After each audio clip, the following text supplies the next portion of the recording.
Breaking news. BRS working president KTR పై తీవ్ర స్థాయిలో విరుచుకుపడ్డారు కాంగ్రెస్ ఎమ్మెల్సీ అద్దంకి దయాకర్. కేటీఆర్ చాలా హీనంగా మాట్లాడుతున్నారని, తండ్రి సంపాదించిన డబ్బుతో అహంకారం ప్రదర్శిస్తున్నారని మండిపడ్డారు. తెలంగాణ ఉద్యమ సమయంలో కేసీఆర్ ను వెనక్కి లాగింది కేటీఆర్ఏనని విమర్శించారు. కేటీఆర్ తీరు వల్లే కేసీఆర్ నష్టపోయారన్నారు. ఫోన్ ట్యాపింగ్లు, దొంగ పనులకు పాల్పడుతూ తెలంగాణకు శనిలా తయారయ్యారని విమర్శించారు. నోరు అదుపులో పెట్టుకోకపోతే ప్రజలు బుద్ధి చెబుతారని, రంగులు మార్చే రాజకీయాలు సాగవని హెచ్చరించారు. సీఎం రేవంత్ రెడ్డి పట్టించుకోకపోవడం వల్లే కేటీఆర్, కేసీఆర్ ఆటలు సాగుతున్నాయన్నారు.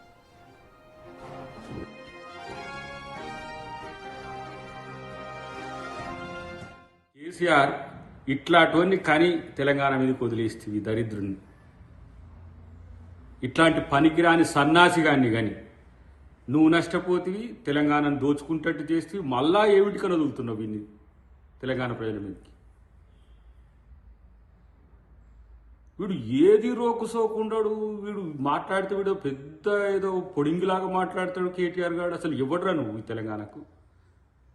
తెలంగాణ ఉద్యమం మొదలైన రోజు ఏడున్నావు. తెలంగాణ ఉద్యమంలో కేసీఆర్ని వెనక గుంజాలని లాగిన దరిద్రుడు నువ్వు. మళ్ళీ ఏదో మొదలుకొస్తుందని చెప్పి అయ్యతోనొచ్చి ఈడగూరి ఇలా 17 సంవత్సరాల నుంచి తెలంగాణలో ఎమ్మెల్యేగా, మంత్రిగా తూగి మొత్తం తెలంగాణను దోచుకొని ఎవరితో కలిసి ఉన్నావు నువ్వు? నీ బతికేంటిది? మొత్తం లంగ పనులు చేసుకుంటా, దొంగ పనులు చేసుకుంటా, ఫోన్ ట్యాపింగ్లు చేసుకుంటా.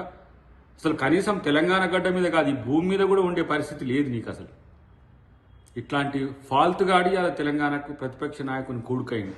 ఆ ప్రతిపక్ష నాయకుడు అంటే వానికి నోరు ఉండదు. అప్పుడేమో తెగ్గ పొడింగి మాటలు మాట్లాడతాడు. అధికారం పోగానే జూట్ మళ్ళీ చిల్లరగాలను బయటికి వెళ్ళగలుగుతాడు.